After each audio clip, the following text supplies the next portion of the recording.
അസ്സലാമു അലൈക്കും വറഹ്മത്തുള്ളാഹി. അപ്പോൾ കഴിഞ്ഞ ക്ലാസ്സിൽ നമ്മൾ മോഹം എന്നുള്ള ഒരു കവിത പഠിച്ചു അല്ലേ. ഇന്ന് നമ്മൾ പഠിക്കാൻ പോകുന്നത് ഒരു ലേഖനമാണ്. അപ്പോൾ ലേഖനം നമ്മളിൽ പല ആളുകളും ലേഖനങ്ങൾ എഴുതാറുണ്ടാവും, വായിക്കാറുണ്ടാവും. ഇത് പ്രകൃതിയുമായി ബന്ധപ്പെട്ട്, പ്രകൃതി സ്നേഹവുമായി ബന്ധപ്പെട്ട്, അല്ലെങ്കിൽ പ്രകൃതി സംരക്ഷണവുമായി ബന്ധപ്പെട്ടുള്ള ഒരു ലേഖനമാണ്. ലേഖനത്തിൻ്റെ പേര് അശാന്തിയുടെ വേനലിലെ കുളിര്. അശാന്തിയുടെ വേനലിലെ കുളിര് എന്നുള്ളതാണ്.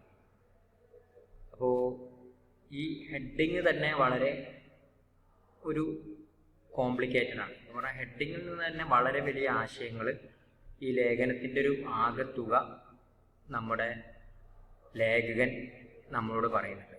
അശാന്തിയുടെ വേനലിലെ കുളിര്. അശാന്തിയുടെ വേനൽ എന്ന് പറഞ്ഞാൽ, അശാന്തി എന്ന് പറഞ്ഞാൽ സമാധാനമില്ലായ്മ.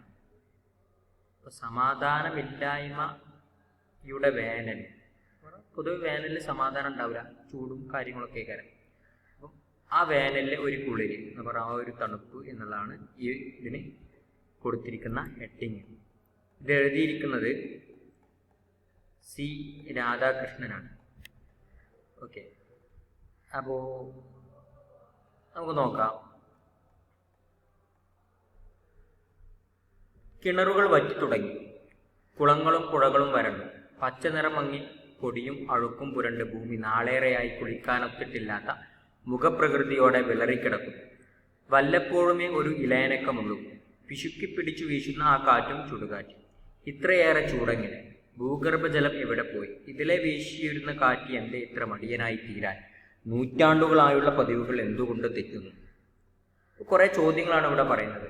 അപ്പോൾ കിണറുകളൊക്കെ വറ്റി തുടങ്ങിയാൽ, കുളങ്ങളും പുഴകളൊക്കെ വരണ്ട് വെള്ളം കിട്ടാതാകുമ്പോൾ മനുഷ്യൻ ചോദിക്കുന്ന സാധാരണ ചോദ്യങ്ങളാണ് എന്താണ് കാറ്റടിക്കാത്തത്, എന്താണ് മഴ പെയ്യാത്തത്, ഭൂമിയിലെ ഭൂഗർഭജലം കാര്യങ്ങളൊക്കെ അല്ലേ, ഭൂമിയുടെ ഉള്ളിലുള്ള ജലം അതൊക്കെ എവിടെ പോയി, കാറ്റെന്തത്ര മടിയനായി തീരാൻ, കാറ്റെന്താ വരാത്തത്, പിന്നെ നൂറ്റാണ്ടുകളായിട്ട് മഴ പെയ്തിരുന്ന ആളല്ലോ എന്താണ് മഴ പെയ്യാത്തത്, ഇങ്ങനെയുള്ള കുറേ ചോദ്യങ്ങൾ പ്രകൃതിപരമായിട്ടുള്ള എന്തെങ്കിലും ബുദ്ധിമുട്ടുകൾ ഉണ്ടാകുമ്പോൾ നമ്മോട് തന്നെ ചോദിക്കുന്ന കുറേ ചോദ്യങ്ങളാണ്. ഓരോരുത്തരും ആലോചിക്കുന്ന കുറേ വിഷയങ്ങളാണ്. ഇതിനൊക്കെ ഓരോ ഉത്തരങ്ങളും അതുപോലെ തന്നെ പരിഹാരങ്ങളൊക്കെ മനുഷ്യൻ ആലോചിക്കാറുണ്ട്, മുന്നോട്ട് വെക്കാറുണ്ട്. എന്നാൽ താൽക്കാലികമായിട്ട് ഈ ഒരു പ്രയാസങ്ങളും കാര്യങ്ങളൊക്കെ നീങ്ങിപ്പോയാൽ, ഉദാഹരണത്തിന് ഇപ്പോൾ നല്ല ചൂടാണ്, നല്ല ചൂടാകുമ്പോൾ നമ്മൾ വിചാരിക്കും എന്താണ് ഇങ്ങനെ ഇത്ര ചൂട് വരാൻ കാരണം. അപ്പോൾ നമ്മൾ പറയും മഴ പെയ്യാത്തതുകൊണ്ടാണ്. മഴ പെയ്യണമെന്നുണ്ടെങ്കിൽ മരങ്ങൾ മുറിക്കാൻ പാടില്ല അല്ലേ, പിന്നെ കൃഷികൾ നടത്തണം, ഇങ്ങനത്തെ കുറേ കാര്യങ്ങളൊക്കെ നമ്മളിങ്ങനെ പറയും. എന്നാൽ തൽക്കാലം ആ ചൂടിന് പോയാൽ നമ്മളെ ചൂടും അതോടുകൂടി ആവും എന്ന് പറഞ്ഞാൽ നമ്മൾ പിന്നെ കൃഷി ചെയ്യാൻ, അല്ലെങ്കിൽ കൂടുതൽ തണുപ്പിനെ അല്ലെങ്കിൽ ചൂടിനെ, അടുത്ത വർഷം വരുന്ന ചൂടിനെ ശമിപ്പിക്കാനുള്ള കാര്യങ്ങളൊന്നും നമ്മൾ മുൻകൂറായിട്ട് ഒരു വർഷവും ചെയ്തു വെക്കാറില്ല. അപ്പോൾ ഓരോ വർഷവും നമ്മൾ എന്താവാറുണ്ട്, ഇതിലിങ്ങനെ ദുഃഖിക്കാറുണ്ട്, എന്നാൽ അതിനെക്കുറിച്ച് ആലോചിക്കാറുണ്ട്, എന്നാൽ അതിന് വേണ്ട പരിഹാരം കാര്യങ്ങളും നമ്മൾ ചെയ്യാറില്ല. അപ്പം അതിനെക്കുറിച്ചിട്ടൊക്കെയാണ് നമ്മുടെ ഈ ലേഖകൻ നമ്മെ ഓർമ്മിപ്പിക്കുന്നത്.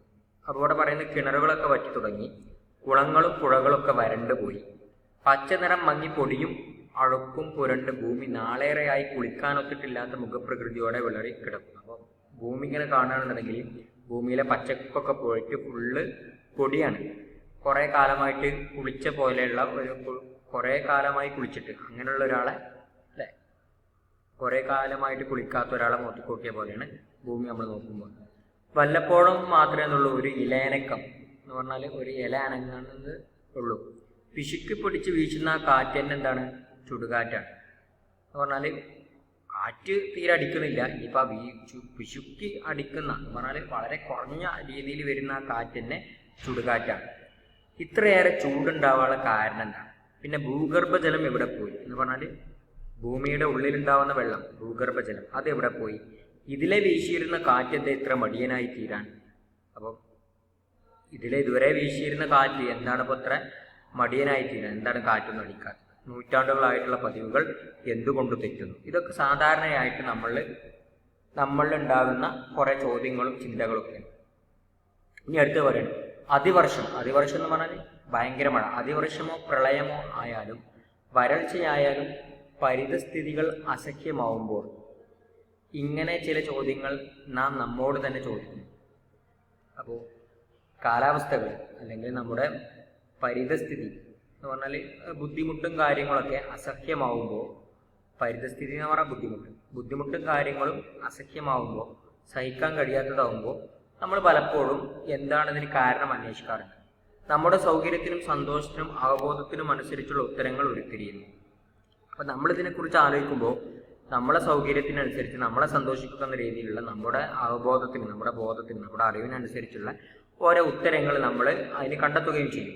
ഇവ ശരിയായാലും തെറ്റായാലും, ഈ ഒരു ഉത്തരങ്ങൾ ശരിയാണെങ്കിലും തെറ്റാണെങ്കിലും ഇവയുടെ വെളിച്ചത്തിൽ നമുക്ക് ആവുന്ന എന്തെങ്കിലും ചെയ്യാൻ നാം മിക്കവാറും ഒരുങ്ങാറില്ല. അപ്പോൾ ഇതിന് പരിഹാരമാകുന്ന രീതിയിൽ, ഈ പ്രശ്നങ്ങൾക്ക് പരിഹാരമാകുന്ന രീതിയിൽ നാം കണ്ടെത്തിയ ഉത്തരങ്ങൾ ഉണ്ടാവും. ആ ഉത്തരങ്ങൾ പ്രാവർത്തികമാക്കാനേ നമ്മൾ ഒരിക്കലും എന്താവാറില്ല, ശ്രമിക്കാറില്ല. ചുറ്റുപാടുകൾ അല്പം ആശ്വാസകരമാകുന്നതോടെ ഈ വക കാര്യങ്ങളെല്ലാം നാം മറന്നു പോകുന്നു. അപ്പോൾ തൽക്കാലം നല്ല മഴ ഉണ്ടായിരുന്നു, അല്ലെങ്കിൽ നല്ല പ്രളയം വന്നു. അപ്പോൾ പ്രളയം വരാനുള്ള കുറേ കാര്യങ്ങളുണ്ടാവും, അതിന് കുറേ മുൻകരുതലുകൾ എടുക്കേണ്ടി വരും. അതൊന്നും എടുക്കാതെ നമ്മൾ അടുത്തൊരു പ്രളയത്തിന് വേണ്ടിയിട്ട് ഇങ്ങനെ കാത്തിരിക്കും. അപ്പോൾ ഈ നമ്മളിപ്പോൾ ചെയ്യേണ്ട കാര്യങ്ങളൊക്കെ നമ്മൾ മറന്നു പോവുകയും ചെയ്യും. അല്ലാതെ തന്നെ ഉണ്ടല്ലോ 1000 സംഗതികൾ ആലോചിക്കാനും ചെയ്തു തീർക്കാനും. നമുക്കതിന് കാരണം ഉണ്ടാവും എന്താണ്, ഈ ഒരു കാര്യമില്ലാതെ വേറെ ഇഷ്ടംപോലെ കാര്യങ്ങൾ നമുക്ക് ചെയ്തു തീർക്കാനുണ്ടാവും. എന്നാൽ ഇങ്ങനത്തെ കാര്യങ്ങൾ നമ്മൾ മറന്നു പോവുകയും ചെയ്യും. പാലത്തിനരികിൽ എത്തുമ്പോൾ ആലോചിക്കാം പാലം കടക്കുന്ന കാര്യം എന്നൊരു പഴമൊഴി കാര്യത്തിൽ നമുക്ക് പിന്തുണയായുമുണ്ട്. സാധാരണ നമ്മൾ എന്താണ് മുൻകൂട്ടി ഒരു കാര്യം ചെയ്യാറില്ല, മുൻകൂട്ടി കണ്ട് കാര്യങ്ങൾ ചെയ്യാറില്ല. അതിന് കാരണം പറയൽ എന്താ, ഈ പാലത്തിൻ്റെ അടുത്തെത്തുമ്പോൾ ആലോചിച്ചാൽ മതി പാലം കടക്കണ കാര്യം എന്നുള്ളൊരു പഴഞ്ചൊല്ല് ഉണ്ട്. ആ പഴഞ്ചൊല്ല് നമ്മൾ ഇതിനൊരു ഒരു ആധാരമാക്കി വെക്കും ചെയ്യും. ഓക്കെ. പക്ഷേ മോഡേൺ സയൻസ് ഇപ്പോൾ നമുക്ക് തരുന്ന അറിവുകൾ വെച്ച് നോക്കിയാൽ ഈ പാലം ഒരു പ്രത്യേക തരം പാലമാണ്. അപ്പോൾ ഇതിൻ്റെ പ്രകൃതി ദുരന്തങ്ങളും കാര്യങ്ങളൊക്കെ ഉണ്ടാവുമ്പോൾ നോക്കിയാൽ മതി അതുമായി ബന്ധപ്പെട്ട കാര്യങ്ങൾ എന്നുള്ളതാണ് നമ്മുടെ ഒരു പൊതുവുള്ള ധാരണ. എന്നാൽ ഈ മോഡേൺ സയൻസ് എന്ന് പറഞ്ഞാൽ ആധുനിക ശാസ്ത്രം നമുക്ക് തരുന്ന അറിവുകൾ വെച്ച് നോക്കിയാൽ ഇപ്പം നമ്മൾ സൃഷ്ടിച്ചിരിക്കുന്ന ഈ പാലം എന്ന് പറഞ്ഞാൽ ഒരു സംഭവം അല്ലെങ്കിൽ ഒരു ദുരന്തമോ കാര്യങ്ങളോ ഉണ്ടാവുമ്പോൾ അതപ്പം അതിനെക്കുറിച്ച് ആലോചിച്ചാൽ മതി, അപ്പോൾ അതിനെക്കുറിച്ച് ആലോചിച്ചാൽ മതി എന്നുള്ള നമ്മുടെ ഒരു പാലം ഉണ്ടല്ലോ. പാലം കടക്കുമ്പോൾ പാലത്തിൻ്റെ അടുത്തെത്തിയാൽ ആലോചിച്ചാൽ മതി പാലം കിടക്കുന്ന കാര്യം എന്നുള്ള ആ പാലം എന്നുള്ളത് ഒരു പ്രത്യേക തരം പാലമാണ്. വളരെ മുൻകൂട്ടി വേണ്ടത്ര ആലോചിച്ചില്ലെങ്കിൽ ഒരിക്കലും മറുകരയിലെത്താൻ പറ്റാത്തതാണ്. അപ്പോൾ നമ്മൾ എടുക്കേണ്ട മുൻകരുതലുകൾ നമ്മൾ എടുത്തിട്ടില്ല എന്നുണ്ടെങ്കിൽ നമുക്ക് ഇതുപോലെയുള്ള വലിയ പ്രകൃതി ദുരന്തങ്ങളെ അതിജീവിക്കാൻ കഴിഞ്ഞില്ല എന്ന് വരാം. നമ്മളതിലെല്ലാവരും അകപ്പെട്ട് മരിച്ചു പോകാൻ സാധ്യതയുണ്ട് നമ്മൾ. മാത്രമല്ല ഇതിന് സാരമായ കേറുകേട് വന്നു പോയാൽ പിന്നീട് ഒരിക്കലും നേരെയാക്കാൻ പറ്റുകയുമില്ല. നമ്മൾ മുൻകരുതലുകൾ എടുത്തിട്ടില്ല എങ്കിൽ എന്താക്കാൻ കഴിയില്ല, നമുക്ക് പിന്നെ ഒരു പിന്നെ ഇതുമായി ബന്ധപ്പെട്ട് നമ്മളെടുക്കുന്ന മുൻകരുതലുകളും കാര്യങ്ങളൊന്നും അത് വേണ്ടത്ര പ്രയോജനപ്പെട്ടോണം എന്നില്ല എന്ന് പറയുന്നു. ഓക്കെ.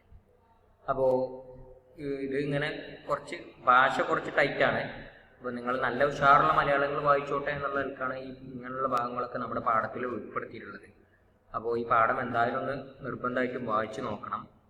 പിന്നെ അർത്ഥം ഞാൻ എഴുതി വിടാം. ഓക്കെ, ആ അർത്ഥങ്ങൾ എഴുതിയെടുക്കുക.